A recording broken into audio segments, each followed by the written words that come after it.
آج جمعہ کا دن ہے اور اس کی مناسبت سے جمعہ کی کچھ خاص نیکیاں اور کچھ خاص کام ہوتے ہیں جو نبی کریم صلی اللہ علیہ وسلم کیا کرتے تھے، جس کی وجہ سے ہم جمعہ کے دن کو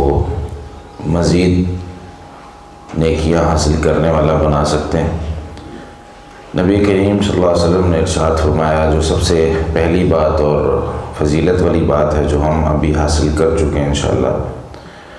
افضل الصلوات عند اللہ صلاۃ الصبح یوم الجمعہ فی جماعہ۔ حدیث میں آتا ہے، سیدنا عبداللہ بن عمر رضی اللہ تعالیٰ عنہ فرماتے ہیں کہ نمازوں میں اللہ تعالیٰ کے ہاں سب سے بہترین نماز جمعے کے دن جماعت کے ساتھ جو فجر کی نماز پڑھی جائے، اس نماز کو قرار دیا گیا ہے۔ اور اسی طریقے سے جمعہ کا دن یہ فضیلت والے ایام میں سے ہے۔ نبی کریم صلی اللہ علیہ وسلم سے مختلف قسم کی احادیث مروی ہیں۔ اس میں ایک حدیث میں یہ بات ذکر ہے کہ ان ھذا یوم عید، یہ عید کا دن ہے، جعل اللہ للمسلمین، اللہ تعالیٰ نے مسلمانوں کے لیے یہ خاص مقرر کیا ہے، فمن جاء الی الجمعۃ فلیغتسل، تو جمعہ پڑھنے کے لیے اب جو مسلمان بھی آئے تو وہ غسل کر آئے۔ تو جمعہ کے دن یہ فضیلت والا دن ہے اور اس میں فجر کی نماز ابھی ہم نے ادا کر لی ہے، اور کچھ کام ہیں جو اس جمعہ والے دن ہم نے کرنے ہیں تاکہ ہمیں اجر بہت زیادہ مل جائے۔ اس میں اس کی فضیلت کے حوالے سے ہی ایک حدیث نبی کریم صلی اللہ علیہ وسلم سے مروی ہے۔ سیدنا ابو ہریرہ رضی اللہ عنہ فرماتے ہیں، صحیح بخاری اور صحیح مسلم کی حدیث ہے، ان فی الجمعۃ لساعۃ لا یوافقها مسلم قائم یصلی، بے شک جمعے کے دن ایک وقت ہے جس میں کوئی مسلمان کھڑا ہو کے نماز پڑھ رہا ہوگا،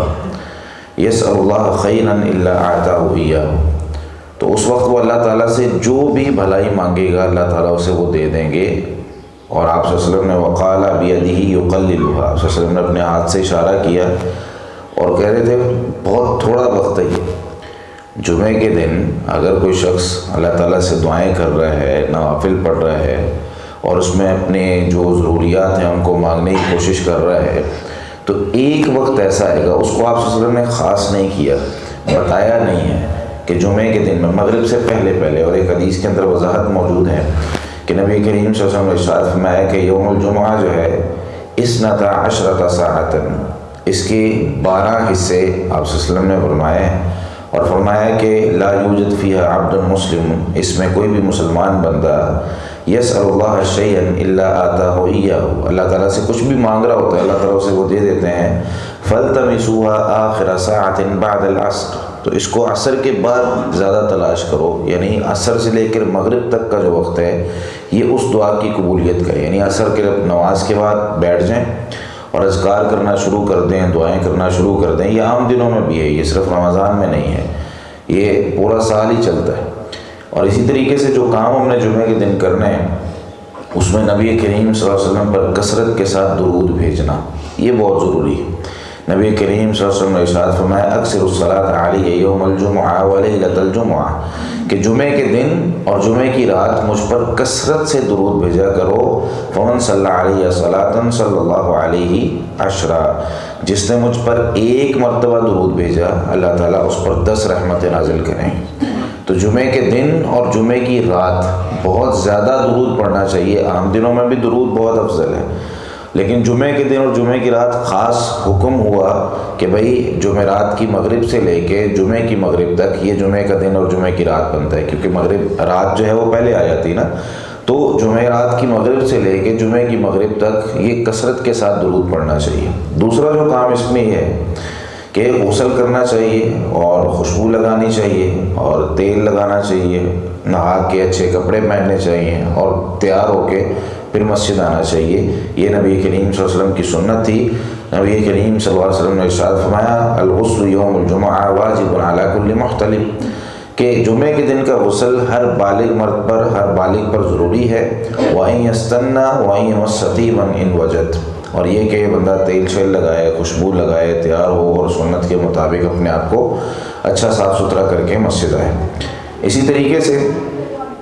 نبی کریم صلی اللہ علیہ وسلم نے یہ بھی ارشاد فرمایا کہ سورہ کہف کی تلاوت کرنی چاہیے، جمعے کے دن سورہ کہف کو خصوصی طور پر پڑھنا چاہیے۔ اس کا اجر کیا ہے؟ من قرأ سورۃ الکہف یوم الجمعہ، جس نے جمعے کے دن سورہ کہف کی تلاوت کی، اضاء لہ من النور ما بین الجمعتین، تو اللہ تعالیٰ دو جمعوں کے درمیان جو ہے وہ اس کے لیے ایک نور اور ایک روشنی پیدا کر دیتا ہے۔ بندہ اس نور میں پھر چلتا ہے، اس کو راہ ہدایت نظر آتی ہے اور بھٹکتا نہیں ہے، بندہ اس کو سیدھا رستہ، اللہ تعالیٰ نور سے مراد یہاں پہ سیدھا رستہ ہے جو اللہ رب العالمین انسان کو دکھاتے ہیں۔ اسی طریقے سے جلدی جمعے کے لیے آنا، ایک حدیث میں آتا ہے، جامع ترمذی اور سنن ابو داؤد وغیرہ کے اندر روایت موجود ہے، جو شخص جلدی جمعے کے لیے آتا ہے، غسل کرتا ہے، اپنے گھر والوں کو بھی ترغیب دلاتا ہے غسل کی، اور پھر اس کے بعد مسجد آتا ہے، اور آپ صلی اللہ علیہ وسلم نے اس حدیث میں فرمایا ہے کہ اگر تو ممکن ہے تو پیدل چل کے آتا ہے، یعنی اگر تو گھر دور ہے تو پھر تو اس کی مجبوری ہے، لیکن اگر قریب سے آ سکتا ہے تو پیدل چل کے آتا ہے اور مسجد آتا ہے، تو جتنی اس کے نصیب میں ہوتی ہے اتنی وہ نماز پڑھتا ہے، یعنی نوافل پڑھتا ہے۔ جمعے سے پہلے جو نوافل ہیں ان کی تعداد مقرر نہیں ہے، دو کر کے ہم جتنے بھی میسر ہیں فصلنا ما کتب لہ، جتنی اس کے نصیب میں ہے وہ اتنے نوافل پڑھتا ہے۔ اور پھر جب خطبہ شروع ہوتا ہے امام کے قریب ہو کر بیٹھتا ہے، غور سے خطبہ سنتا ہے، کوئی لغو حرکت نہیں کرتا، کوئی لغو حرکت یعنی کسی سے بات نہیں کرتا اور اپنے جمعے کو ضائع نہیں کرتا، پوری توجہ کے ساتھ جمعہ سنتا ہے۔ اس کو ملنا کیا ہے؟ اس کو اس سارے کام کے بدلے اجر کیا ملنا ہے؟ کصیام سنۃ و قیام سنۃ، ایک سال تک بندہ نفلی روزے رکھتا رہے،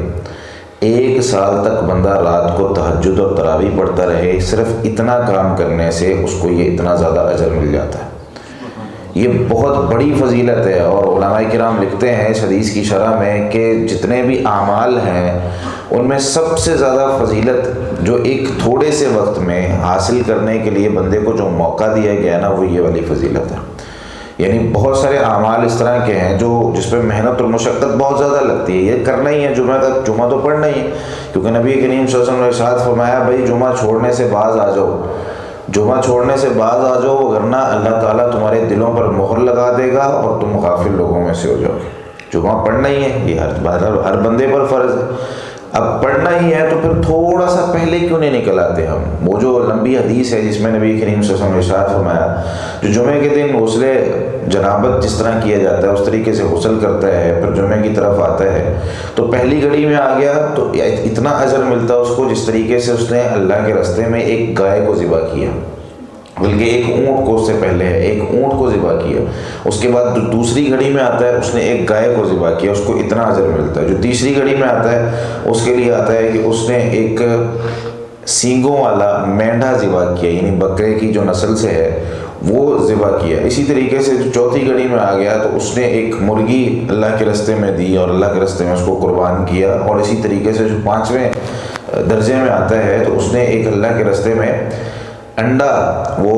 قربان کیا اور اس کو صدقہ کیا، تو یہ اجر ہے۔ اور پھر جب امام نصیحت کرنے لگ جاتا ہے، جب خطبہ شروع ہو جاتا ہے تو نبی صلی اللہ علیہ وسلم نے ارشاد فرمایا فَإِذَا خَرَجَ الْإِمَامُ حَضْرَتِ الْمَلَائِكَةُ يَسْتَمِعُونَ الذِّكْرَ، پھر یہ جو اضافی